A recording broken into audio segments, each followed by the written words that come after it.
રાજ્યમાં હાલ વરસાદનું જોર ઘટ્યું છે અને આગામી દિવસોમાં છૂટાછવાયા સ્થળોએ વરસાદી ઝાપટા પડી શકે તેમ છે. હવામાન વિભાગના ડાયરેક્ટર ડોક્ટર એ.કે. દાસે જણાવ્યું કે રાજ્યમાં આગામી દિવસોમાં ક્યાંય ભારે વરસાદની આગાહી નથી. 10 ઓગસ્ટ સુધી છોટાઉદેપુર, વડોદરા, ભરૂચ, નર્મદા, સુરત, તાપી, નવસારી, ડાંગ, વલસાડ અને દમણ દાદરા નગર હવેલીના કેટલાક સ્થળોએ વરસાદી ઝાપટા પડશે.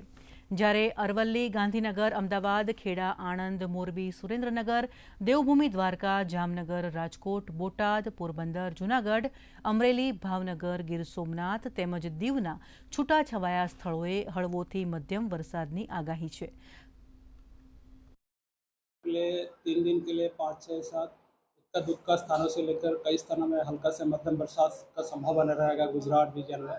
उसके आगे 7 से जो 8 तारीख से कई स्थानों से लेकर अनेक स्थानों में हल्का से मध्यम बरसात का संभावना रहेगा गुजरात रीजन में। सौराष्ट्र का जो रीजन है इसके लिए इक्का दुक्का स्थानों में हल्का से मध्यम बरसात का संभावना रहेगा। और जो कुछ तटीय क्षेत्रों में है पवन का दिशा जो रहेगा दक्षिण पश्चिम से पश्चिम दिशा से पवन चलने का स्थिति बने रहेंगे और स्टीप प्रेशर ग्रेडियंट के कारण स्ट्रॉन्ग विंड का भी संभावना है। जो स्पीड रहेगा 15 से 20 नॉट, गास्टिंग जो स्पीड रहेगा 25 नॉट तक जाने का संभावना रहेगा।